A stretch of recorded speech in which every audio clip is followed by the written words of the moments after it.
Um, I don't know if it was that important to get out for the second inning. It was more important to get your feet wet, feel the adrenaline, feel the excitement of the game, and hone that in and make your pitches. I've noticed in the past first spring training games, it's hard to be gathered and controlled and stay within yourself. So with time it's come easier, and today I was happy that happened, and fortunately I got some quick outs after the double and was able to go to second. So for your first of 6 spring starts, everything was as you hoped? I'd say, yeah, it was better than years past.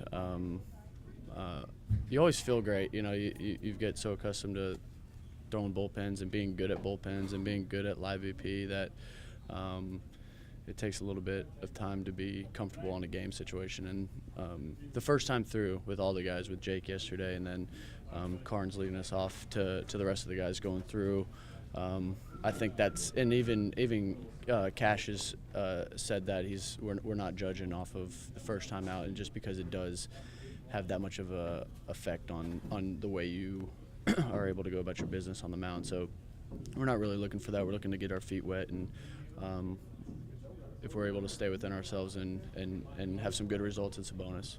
Is there anything in particular you work on, or is it literally just about getting your feet wet and getting back out? We get that question a lot, what we're going to work on this game, that game, and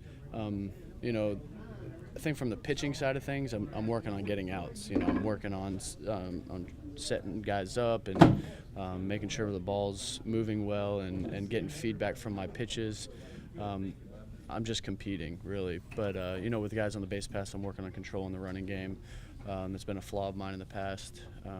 Working with our catchers, making sure we're on the same page. Me and Bobby had a great learning moments today, this afternoon, and learning how to get on the same page. So those are type of the things we're working on, not so much the pitching side of things. What'd you think of the club? It rushed me. It flustered me a little bit in the beginning.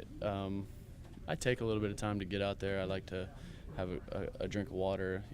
Third out surprises you sometimes. There's no way to anticipate it. So it threw me off a little bit. I like the idea of it. I really do.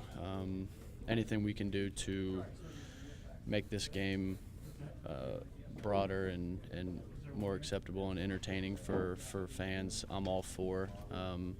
There's going to be corrections that are going to need to be made to it, but I like the initial direction we're headed. Was it just with Bobby, just a matter of location or signs? Or it's a matter of what type of pitches and what counts that those locations will be in. So there's a lot of different variables that can go on. So it's going to take a little while to. And if it's just easy to know, then I'm not mixing up my pitches well. So catcher-pitcher relationships, it's got to be strong, and it takes a while to build. And we've got 3-4 excellent catchers in this organization, so we have to make sure we're on the same page with all of them, and because at any moment we can have any of them in the big leagues, and been nothing but excitement for us pitchers to see the guys that we have. Is that something that you actually have to pitch in a game to? Yes, absolutely. We can talk. I didn't do a good enough job talking to him today before the game, but I'm kind of glad that happened, because we had the example happen, and then we talked about it afterwards. It sticks a little bit better that way. So he was awesome, man. He got me some low strike calls. You can't throw the ball too low with him behind the plate. He can pick it up off the dirt and make it look like a strike. So